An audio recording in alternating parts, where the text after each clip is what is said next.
Sertoba Media, where the struggle is real to be awesome. I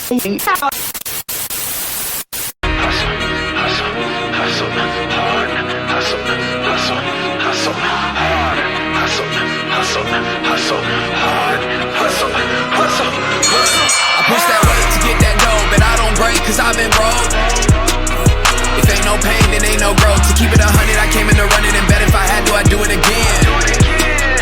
It ain't no race if I don't win. I push that weight to get that dough, but I don't break cause I've been broke.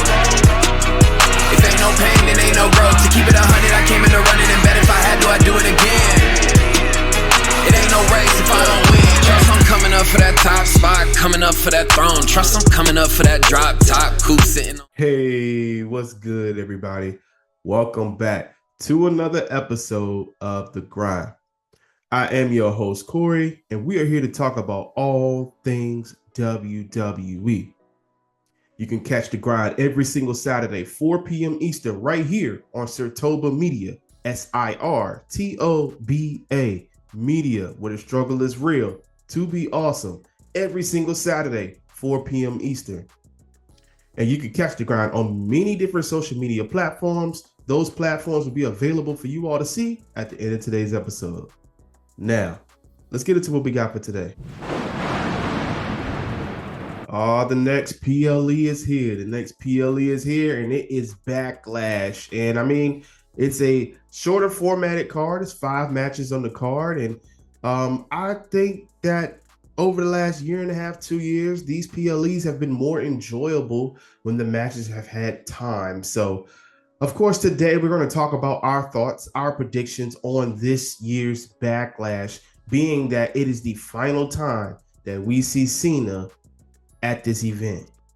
First match we're going to talk about on this card is the upstart, whatever you want to call him. I mean, you know, maybe he's not an upstart, but the returning man to the ring, Pat McAfee, versus the ring general, Gunther. And the first match he's had back since losing his World Heavyweight Championship at WrestleMania. Now, this all spurred from a couple of weeks ago because allegedly Michael Cole had some words to say.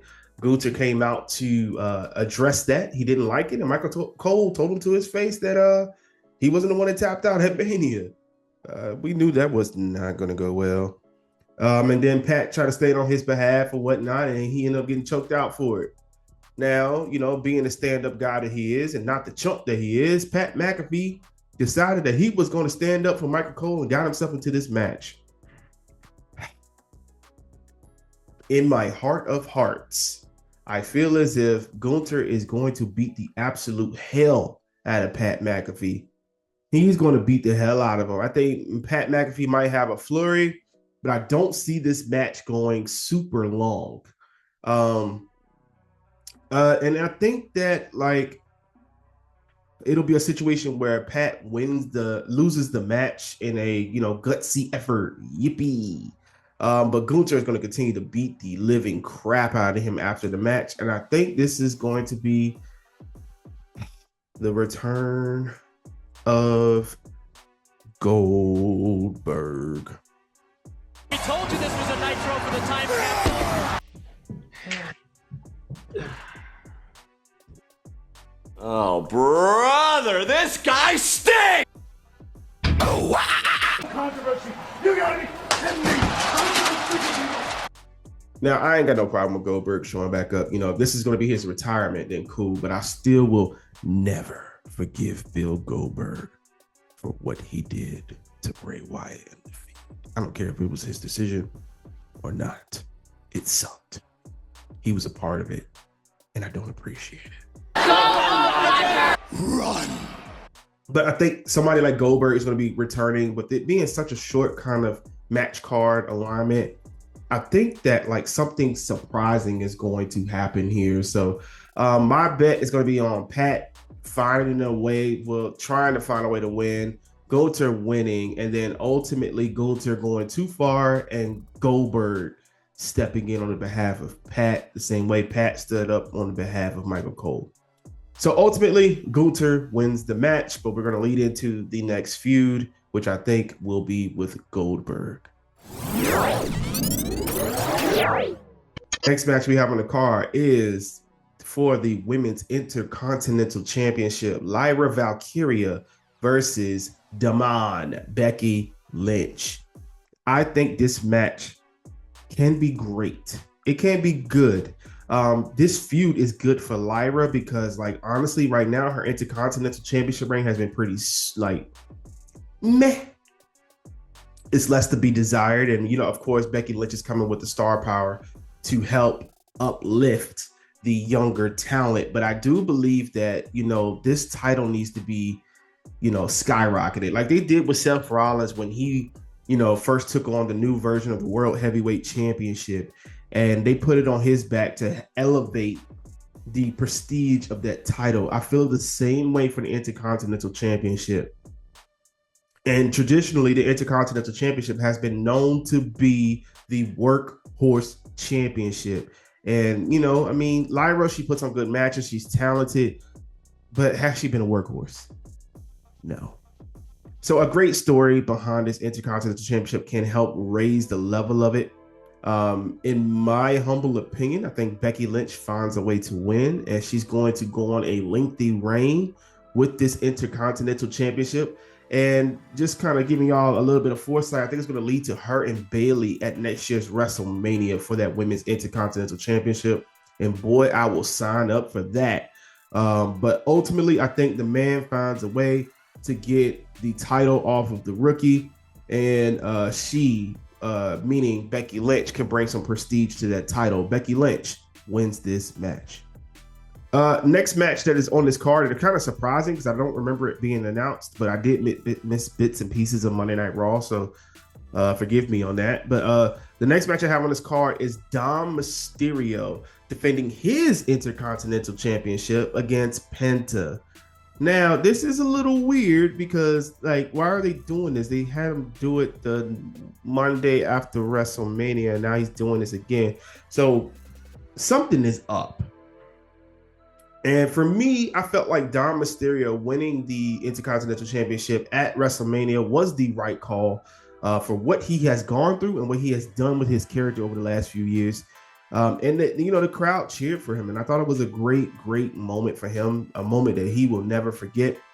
But this story with the Judgment Day is really, you know, here, then all the way down here, and I don't know like what they're going to do. Now I have an idea, and I'm going to share that idea with you. On Monday night, they caught Finn talking to Roxanne. Maybe Finn is looking to start his own version of the Judgment Day or a brand new group with some young upstarts to boot the rest of them out. And I think ultimately Finn is going to cost Dom the Intercontinental Championship, and it will go to Penta. Penta is on fire right now. He's super popular. You cannot get one of his masks because I attempted to purchase one, and you know they were talking about 2 months before it's going to be shipped out. And yeah, I ain't doing all that. That's crazy. But with them, WWE acquiring AAA recently, and them appeasing to more of the Latin audience, I think it's only right that they continue to put the Intercontinental Championship with some Latin representation. So I do see Dom losing this match, but not because of himself. I think it's because of Finn. The same way we see him do with Damian Priest, I think it's going to happen with Dom. So new Intercontinental Champion Penta will walk away at Backlash.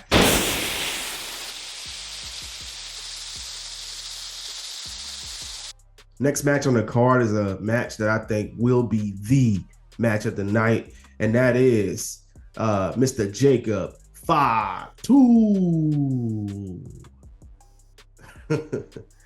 defending his United States Championship against LA Knight, Drew McIntyre, and Damian Priest. And I got a feeling this match is going to be hard-hitting, fast-paced. I mean, you name it, it's going to be in this match.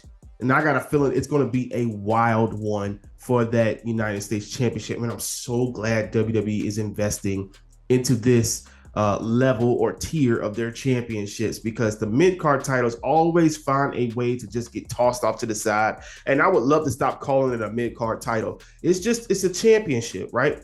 It's a level of prestige to the person that is carrying it, and I wish that they put more investment into those middle tier titles. We see what dividends it could pay off, just like the Street Profits and those tag team championships and the match that they put on that Friday after WrestleMania. So like investing into these mid-card titles is what is going to elevate them and ultimately elevate the character that is carrying them. So I think this match is going to be a barn burner. I mean, expect everything: weapons, outside of the ring, through the barricade, you name it. Tables crashing, it's gonna happen. But at the end of the day, I think the Samoan werewolf Jacob Fatu is gonna lay everybody out and continue to be the United States champion. I think it's gonna take something crazy for Jacob to lose, but I don't see him losing this match. Jacob Fatu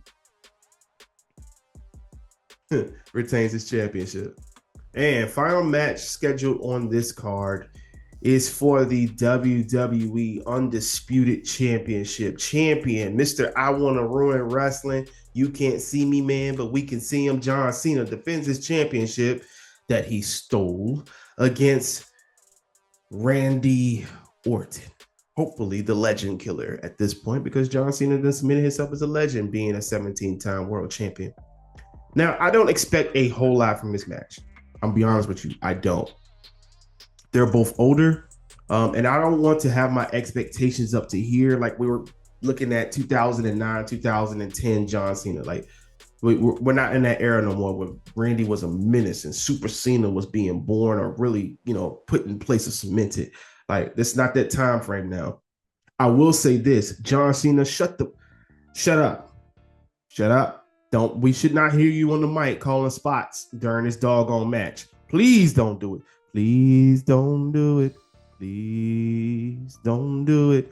Please don't do it. All right. Let the match flow. You guys fill each other out. Y'all are vets. We shouldn't have to be calling spots and everybody can hear again. Like, bro, just come on now. We're dealing with professionals. Okay. Professionals. So let's make sure we don't have that going on. And, take y'all time.